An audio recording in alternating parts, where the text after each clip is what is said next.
大家好，最近我重新观看了《三个傻瓜》。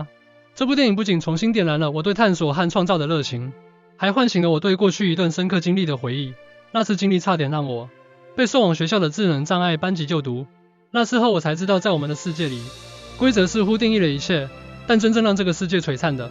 是那些跨越常规的创意与想象。正如《三个傻瓜》里的蓝桥，以及爱因斯坦所展现的非凡智慧，他们用不同的视角看待世界，挑战既定的框架。我的故事或许没有他们那样轰轰烈烈，但它是我对色彩和创意的一次小小探索，第一次让我学会从自己的角度看世界的旅程。在故事开始前，我想跟观看影片的你说，无论你是谁，无论你在哪里，都请记住，勇敢地展示你的色彩，在这个多元和广阔的世界里，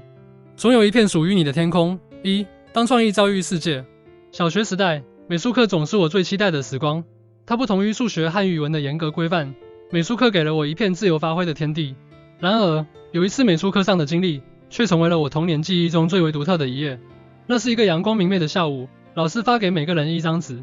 纸上有一个人的轮廓。任务很简单，用彩色纸剪出衣服，为这个人装扮。班上的同学们都兴致勃勃，有的选择了蓝色，有的选择了紫色。而我过程中并没有去参考周围同学的做法，单纯做着老师给我的指令。我将所有的彩色纸剪成了碎片，想要创造一件五彩斑斓的衣服。完成后，我兴奋地将我的作品交给了老师，但结果我只记得我被老师打了。之后我再关注到其他同学，发现大家都是把色纸剪成衣服跟裤子的形状，贴了上去。我的作品并没有得到老师的赞赏，相反，我因此被认为是个问题学生。到了放学回家时，母亲来接我，我只看到老师跟我母亲谈了一些话。当时我也不以为意，只记得过没几天，老师叫我去到某间教室，去了后，看到桌上摆满了很多形状的积木跟一本册子，积木包括有三角形、菱形、长方形等等，册子则是可以用那些积木堆起来的形状。而教室里的那个人让我用积木堆起像册子里每一页的图案，当时我只觉得像在玩乐高一样，不知不觉的就完成了册子里几十张图。而那位老师嘴里碎念住说没问题啊。而之后的美劳课，由于怕屁股遭殃，所以都会去看同学怎么做，我就跟著作。然而多年后，在念大学时，一次与母亲的谈话中，我重新回忆起了这段经历。母亲告诉我，老师当时告诉她说我的智商堪虞，所以她回到家后问了我把色纸剪碎的原因。而我当时对她说，我想让那个人穿上闪闪发光的衣服，大家可以想成像早期的亮片衣那样。接着母亲听了后也就没多说什么了。但我将这段回忆重新排列后，也才发现那间教室桌上摆满了很多形状的积木跟册子，原来是老师在测试我的智商。若我当时无法用积木完成册子中的图案，可能会被分到当时学校专门收智能障碍的特教班级就读。理清整个过程后，当下那刻，我迎来了我的转捩点。我发现原来当创新遇到不理解时，挑战随之而来。这件事对我来说是一个巨大的打击。在那个年纪，我还不能完全理解为什么我的创意会带来这样的后果，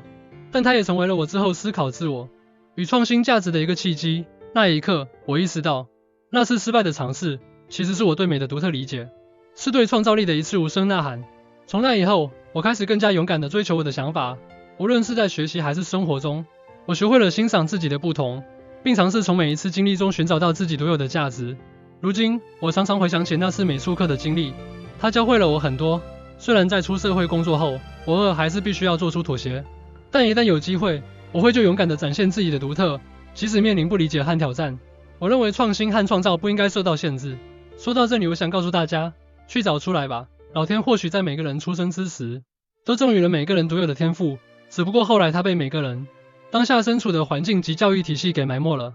像我因为怕屁股遭殃，后来在学生过程中，我再也不敢去尝试，直到大学后才再次找到它。发现自我。如果你和我一样，曾在寻找自己的路上迷失过，我有句话想和你分享，在你找到自己擅长的事之前，不要太忙住去强化你的弱点。我来用个例子解释一下为什么我这么说。想象一下，你在玩一个角色扮演游戏，你可以选择成为一名强大的战士或是一个能施法的法师，每个角色都有自己独特的技能点分布。如果你把一个战士的技能点都花在魔法上，那他既不能成为一个出色的法师，也失去了作为战士的优势。这个角色最后在游戏里就会显得很尴尬，无法在任何战斗中凸显自己。这就像我们的生活，我们每个人都有自己的特长和潜力，但如果我们不依据自己的特长去发展，而是盲目追求不适合自己的领域，最终只能让自己处于一个尴尬的局面，既不能发挥自己的优势，也难以在其他领域达到卓越。我知道，大多数人都是因为生计而被迫做出选择，就像爱因斯坦曾经因为家庭而去专利局工作，但区别在于，即便在那样的环境下，爱因斯坦也没有放弃他对相对论的研究。或许你心里也有一个问号，如果你发现了自己的天赋，却对他感到不热情怎么办？让我告诉你，天赋和热情往往是相连的。当你开始深入挖掘并实践你的天赋时，你会发现，成功和成就感会为你带来前所未有的热情，你的自信会因此增长，你对自己的能力有了更深刻的理解和欣赏。这时你可能会说，我找不到我的天赋要怎么办？那也意味着你正在积极寻找自我。要找到你的天赋，首先需要更深入地了解自己。建议你从回忆开始，尤其是那些童年时光的回忆，回想那些让你感到真正快乐和激动的时刻，那些你几乎忘记时间的活动，是画画、搭积木还是讲故事？这些细节中藏着你天赋的线索，它们是你内心深处真正的爱和擅长的事情的反应。有时候，天赋并不是一件外界给予的标签，而是你对某件事物深深的爱和热情。所以，如果你觉得自己还没找到那份独特的天赋，不要灰心。每一步探索都是自我了解的一部分，每一次回忆都是对你天赋的一次寻找。信任这个过程，让你的心引领你前进。当你深入挖掘，真正了解自己之后，你的天赋就会自然显现。每个人都有自己独特的光芒，当你发现并专注于你的强项时，那份光芒就会照亮你的人生路径，让你在自己擅长的领域内发光发热。记住，我们不需要变成别人眼中的完美，只要成为最真实、最闪耀的自己。无论你是战士还是法师，只要找到最适合自己的位置，专心发展，你就能在这场人生的游戏中走得更远，享受属于你的精彩旅程。3. 勇敢做自己。就像在《三个傻瓜》电影结尾那句话，追求卓越，成功自然会悄悄来敲门。但我想在这之前加点自己的想法，如果你追求的不是你真心热爱的事，那么卓越对你来说，可能永远都是那扇遥不可及的门。回想起我那次的美术课，真是教会了我许多。它让我学会了要勇于表达自己的独特，即便周围的人可能不理解，即便面临挑战。创新和创造力，那是我们生来就拥有的权利，不该被任何规则限制住。那件我剪出的彩色碎片衣，在现在的我眼中，那不仅仅是一件衣服，那是梦想，是自由，是无尽的可能。如果我今天说的这番话，哪怕只有一句能触动到你，那我就感到心满意足了。这个视频，我不在乎它会被多少人看到，我只希望那些碰巧看到它的你们，能够记住一件事，不管你现在的生活多么艰难，多么绝望，如果有一天你有机会去追求那些因为家庭或生活原因而被迫放弃的梦想，那请勇敢去做吧。